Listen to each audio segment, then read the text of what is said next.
What's going on, guys? EirronJ, and welcome back to another episode of our Hull City career mode. So we have our last game of the first half of the season, and we are currently looking pretty good. I'm not going to go too much into the details of the table because we'll do that after we've played QPR.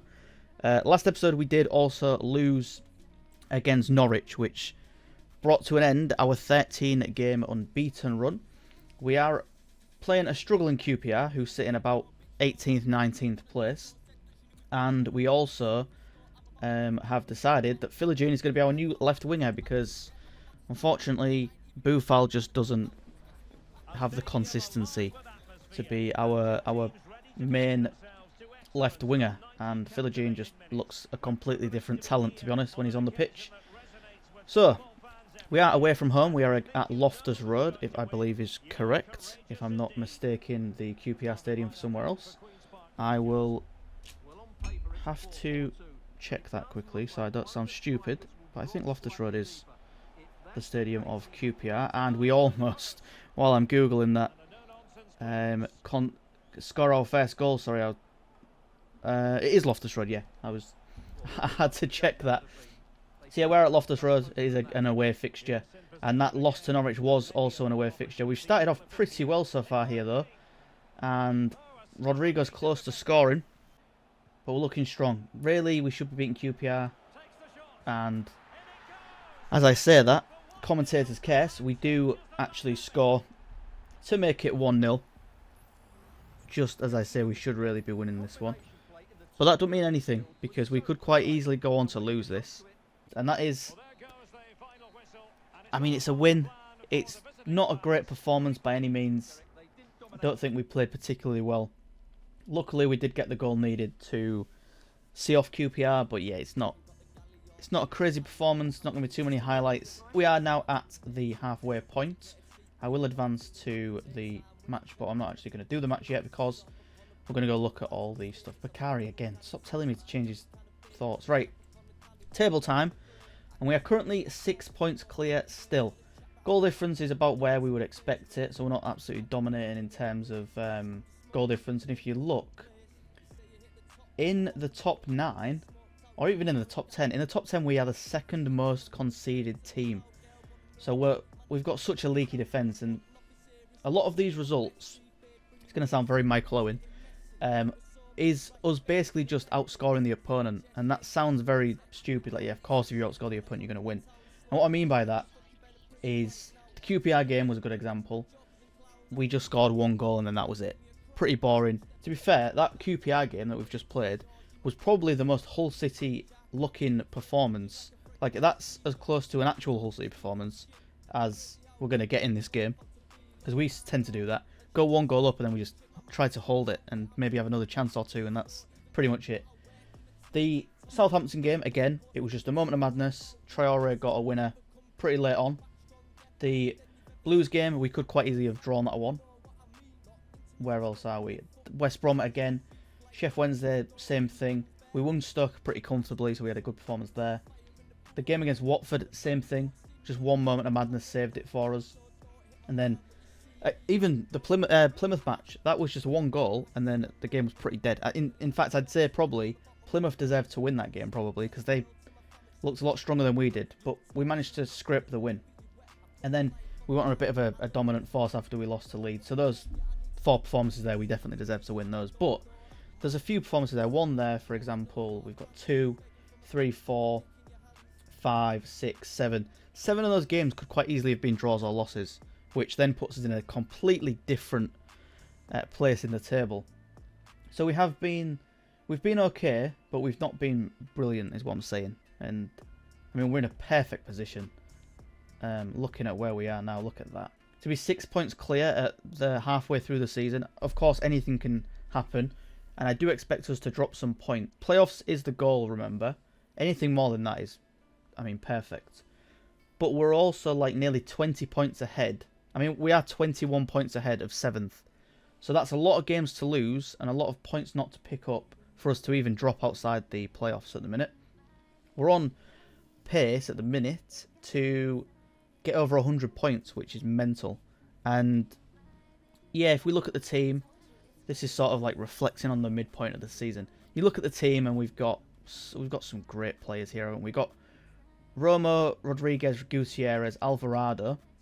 All of those are free agents, I think. We picked them all up for free. All we're doing is paying the wages for those guys.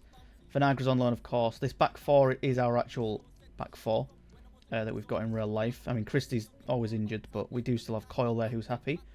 Labrovic, another free agent who is mental. We did have to sign Philogene, but he's actually in the team, so that doesn't count. Rodrigo plays for Qatar, I think, in real life, a Qatari team. But I think because they're not on the game, that put him as a free agent. So that's like, what? 5 of our most important players. 6, I'd say, maybe. Alvarado, Rodrigo, Rodriguez, Gutierrez, Roma, and Labrovic. I'd say are our most important players. Or they're definitely up there. And they are all free agents. We'll go look at how much we're paying them and that kind of thing in a minute. But, yeah, that's... Is it I feel a bit, you know, two ways about it. And I did mention it last episode as well. I feel like some of the free agents you can pick up are just ridiculous. Like, is this a championship level team? I don't think it is. I think we probably should be in the Prem with this team. I think if we were in the Prem and we keep this team and we do go up this season on this, then the team we're looking at is should definitely be getting out of relegation. We should definitely be fighting it. It shouldn't be like a one-horse race where it's like, okay, Hull City have gone up, straight back down. I think we could compete. Not against the top 6 or the top 10, but everyone else I think is fair game. I think we could beat Everton maybe. I mean, we played Everton in the Cup at the start of the season, and we only lost 1-0, and it was like a late goal as well. What I might do is we might play this Rotherham match, and then I think we might call things there because the transfer window is going to open next week. Actually, no, I'm not. I will play both games. Why not? We'll play both games.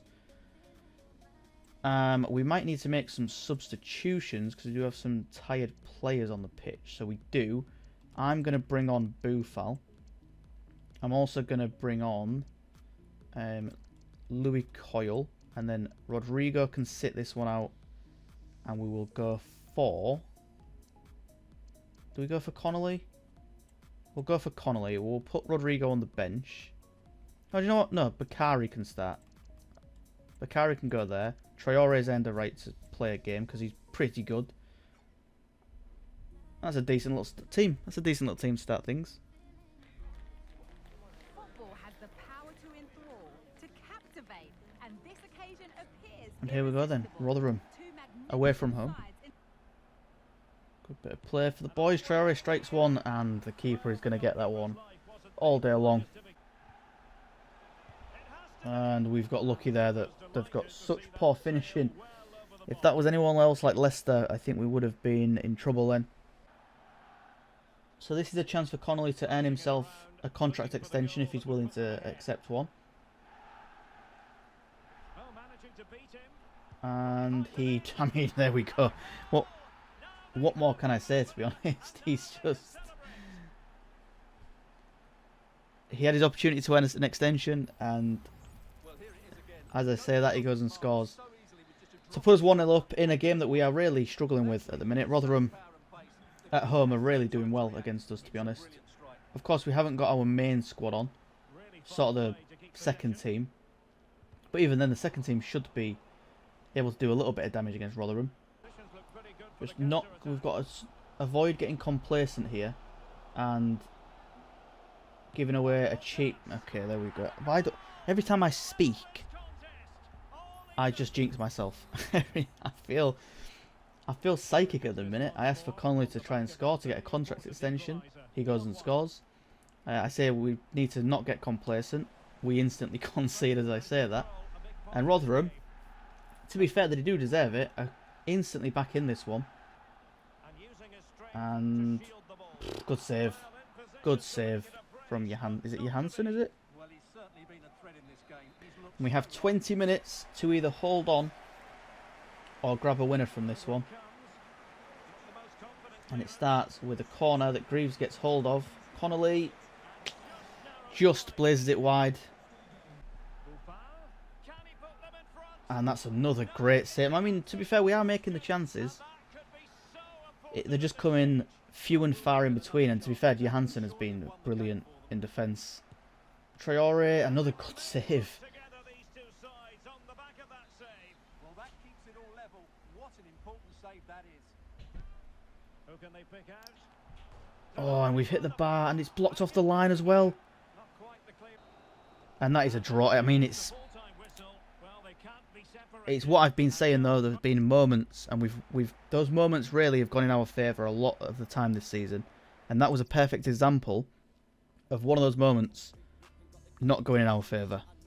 And here we are then. Last game of the episode is going to be against Middlesbrough. We're going to bring the team back. Oh, the team is already back. There we go. I don't even have to change anything. And let's see if we can go on and grab a win from this. It's a disappointing result for us. But that's football, and the championship is a weird one. We are going to go to our normal tactical view. And we are back at the MKM, which we've been pretty solid at home, to be honest, this season. And we do have the main boys back.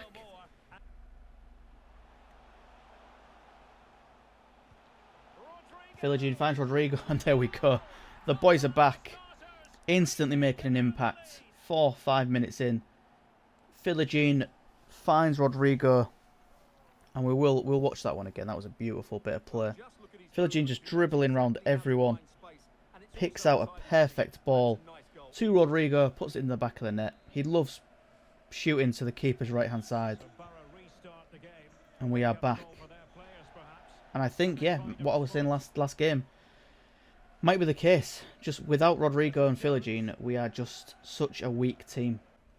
Oh, and we've absolutely gifted Akpom a run through on goal. That is terrible defending. I think we should be able to deal with that. And we can. Luckily, it's going to be a corner that we defend the first one nicely.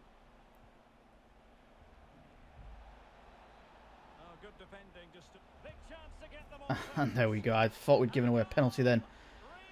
But unfortunately, the rebound does go straight to a Middlesbrough player, and we can't hold on to it. And they are all of a sudden back in this one. And again, we've had a bit of a disastrous bit of defending, and the keeper once again, Labrovic, is the one who has to save us. And again, it's another one of those, without him in the team, where would we be? It's another great save. There's so many components to this team that if we still have Ingram in goal, are we making these saves that we've got here? If we haven't got Rodrigo in the team, it's still Oscar. Are we scoring as many goals as we have been? I think probably yes, because Oscar was really coming into form before we decided to sell him. Philogene still has it, gives it to Alvarado, and it's another. This keeper has been incredible. Both keepers, to be fair, have been incredible this game. And that is the end of the game. It's another 2 points dropped, and that is not ideal. Leeds did draw as well against Ipswich. Okay, look at the table, we'll end things, and then next episode we will be getting into the transfer window opening again. We've got Plymouth next, and as you can see, we are now 4 points ahead of Leicester, 8 points ahead of Leeds, and it's getting dangerously close there. Look, and our record now is starting to look a lot closer to Leicester and Leeds than it was previously. We've lost our goal difference. Leicester are now ahead with 28. They've just not slowed down, to be honest. Where we've slowed down, they've just carried on going exactly where they are. Full speed ahead from them. And yeah, it's unfortunate. Where is Middlesbrough? 10th, to be fair. And where Ipswich are 20th. So Leeds actually drew to Ipswich, and we drew to Middlesbrough. So it's not the worst result in the world. We are still 4 points ahead. That is going to do it for this episode, guys. I hope you did enjoy. If you did, please like, subscribe. I will catch you on the next one. Have a wonderful day as always, and peace.